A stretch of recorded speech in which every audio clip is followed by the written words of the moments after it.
Thanks for staying with us on the Sports Show. Poppy, time for you and I to have a chat about a couple of issues. Matthew Lobey, of course, has done a posterior ligament, out for 3 months. Now, he's chosen not to have the surgery, or wear a knee brace for a couple of weeks. But what does that mean for the Power? Well, you know what? It opened up the door for a young Dougal last week. And what I liked about the Power, they showed the qualities that they'd shown in a good form year a couple of years ago. They showed plenty of run, plenty of athleticism. I actually really liked them, although it wasn't their best side on paper. I thought it was the best side they'd had on the field this year. At least they showed something. Hard to gauge against the Tigers, who were so disappointing. But you know what? You can only beat the opposition in front of you, and I thought they did a good job. I'm not going to say they're back, but they're not far off, and they've been playing poor football.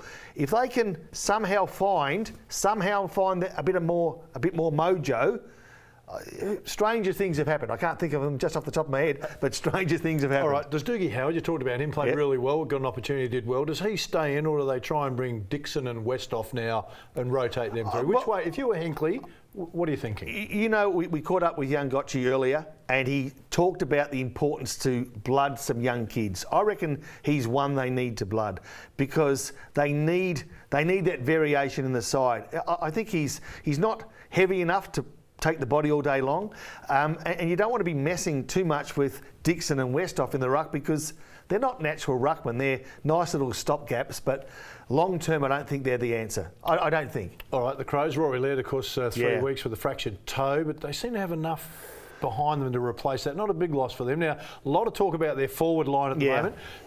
Jason Dunstall has come out and said he thinks the Crows will play in this year's grand final. And I really like Jason. I'm thinking 6 games in, that is a big call. Yeah, it is a big call. Do you see that? Well, I see that they'll be in the mix, and I'd like to think they could finish top 4, which would be way above the expectations that I had at the start of the year. Remembering, of course, they played in the prelim final last year, and so they were certainly around the mark last year. This year they just seem to be a bit more polished. They seem to be a bit more organised. They seem to have a bit more belief.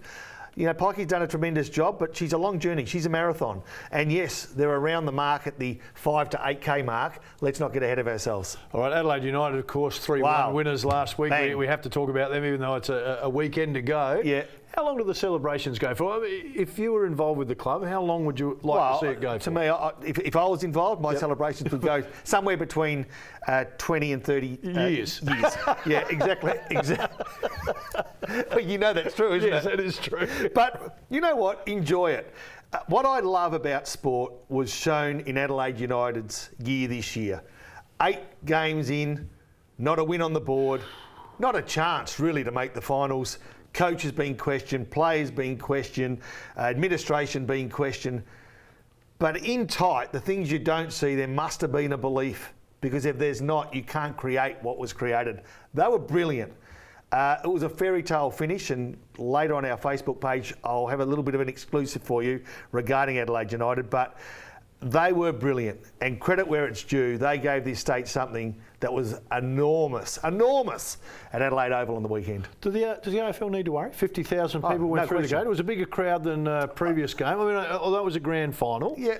But does it shake the AFL a little bit? Well, they need to worry for a few reasons. One is Adelaide earned the right to have a home final.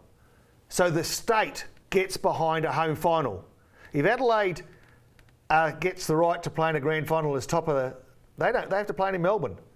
The state can't embrace it like it can sport. That is one tick to soccer that we actually fall down on. And I don't think it's likely to change in our lifetimes. Yes, AFL needs to worry in a big, big way. Soccer is gaining momentum. Who would have thought 10 years ago, we had any chance of getting 50,000 people to watch a national soccer competition in little old Adelaide? Enormous. How much does it say about Adelaide Oval? It says heaps. It says heaps in the decision to bring sport to the city. We had the tree huggers who destroyed any chance of Victoria Park being a city venue. The tree huggers. But you know, you always, and I get so disappointed in this state when we accept second best too much. You know, we had a one-way freeway for a decade. What? If you accept second best, that's what you're given. Don't accept it anymore. Adelaide Oval is the best, and we are all benefiting as a result of it. All right, when we talk about the best, of course, Michelle Payne will be riding here on the weekend. Poppy in the UBET $500,000 Group 1. Yes. What's your tip? Well, I think she's got a great ride there on the French naming horse. I know Libby pronounced it. Petitus Filou, something like that. Your French is better than mine, and yours is bad. But you know what? Don't down Mama. I've always been taught don't doubt Mama. And Tony McAvoy's horse, ridden by Dwayne Dunn. Brilliant first up just a fortnight ago. I think about 8 or 9 to 1. It gets a run. I haven't even looked at the final fields. Gets a run, would be right in it. I Am Gypsy, Gordon Richards. It would be nice. 1200 probably stretches I Am Gypsy that little bit, but at the 1100 metre mark with 100 to go, we'll be thinking he's around the mark. All right. Oh, it's a great race. Who are you putting your money on? Well, I think I'll go for Don't Doubt Mama. I think that'll be me. Don't Doubt Mama. I need a winner. All right, now the NBL is just sending a team off to China to play 3 games against the national team. Who's done that? Is Koshi done that as well? Koshi hasn't done that. He's done a lot of great things, but it does bring me to that point. The second game will be viewed here on Fox against the Chinese national team, but they're predicting they'll have a viewing audience of about 1 billion people. Now, so when you're talking about 1 billion people, and it's fantastic the NBL is doing this. 1 billion. 1 billion. Yes. Koshi has got ahead of the curve by getting, and not just Koshi, Keith Thomas and the whole club. Yes. How important, even though the Power aren't motoring all that well at the moment, is that deal with China going to turn out to be? Oh, well, you'd hope that it's going to give them everything they desired and hopefully loads more. But when you talk about those figures, 1 billion people, I don't know how many people in total would watch an AFL complete season, but I don't reckon it would be 1 billion. I don't reckon it would be. It will be for these games because they're playing the Chinese national team. No, I'm sorry. But you're talking about the AFL. I'm talking about the AFL. I agree. So one game against the Chinese national team, one game in Adelaide, will draw a bigger TV viewing audience than the entire AFL football season. Think about that. That's the tip of the iceberg for Port Adelaide. Yep. That's the goal. All right, a couple of quick AFL questions I need to ask you. Joby Watson, of course, has been able to hold on to his Brownlow. There's been a statement come out from the AFL saying that they've got one last appeal going against what's been handed down. Yep. Once that decision's made, does Joby keep his Brownlow? If it goes against and the players are all suspended, does he lose his Brownlow? Look, I think inevitably he will. Wouldn't be my decision to do that to Joby. But I'm a players man, and me and you probably disagree in some of the grey area in between the black and white, and you probably say it's just black and white. But I'd like to see him keep the medal. It's only been 2 and a bit years now since it happened, so it's taken him a while to come to a decision. How many times can you penalise a group of players? For a mistake? Well, they penalised them by taking the points away 2 years ago. Yep. They penalised the team this year by not allowing the teams to play. Then they're going to penalise him by...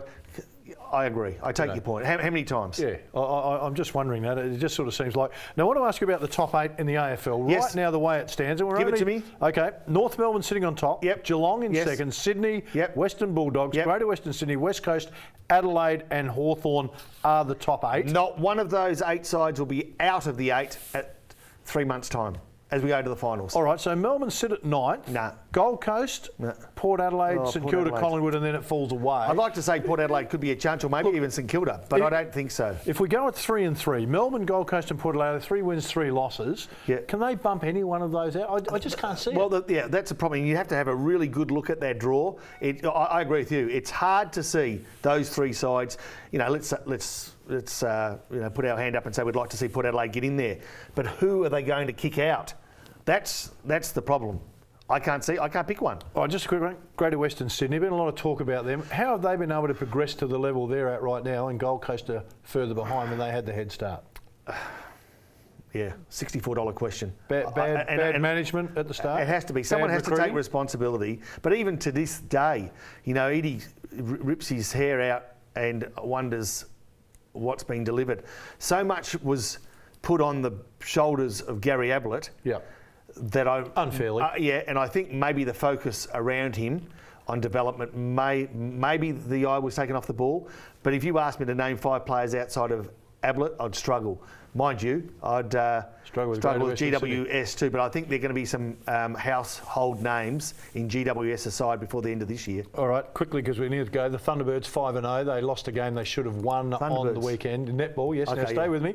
Coming from a low base. I'm only joking, but they've been so poor. Well, they were bottom last year on their side. How are they going this year? Well, they're bottom at the moment, and they don't look like winning their next game. So they're going to be a 6-0 start. But if Ross Lyon was coaching them, we'd all go, well, that's acceptable. Ross Lyon, got a but Ross, now they've got a new coach, and Michelle's starting to get some criticism. Yes. But I'm saying she came from a low base. They didn't play in the finals last year. They were at the bottom last year. What are they expecting? To turn it around and shoot them straight into I've got the utmost faith in Michelle. Yep. In all honesty, I've got the utmost faith. I wouldn't panic yet. Ross Lyon gets a little bit of breathing space coming off a good year last year. He gets it. He gets breathing space. Well, he's got some credits. Michelle doesn't have it. That's not yet, but she deserves time. I think you need to. She would want to. Yeah. We would want to see some improvement later in this year. All right, time for us to go, everybody. I hope you've enjoyed the show. Look forward to your company next week, everybody. Time for us to go. Well, just about, because if you want to keep on watching some exclusive vision, make sure you log on to Facebook right now. Log on to Facebook right now for some exclusive vision.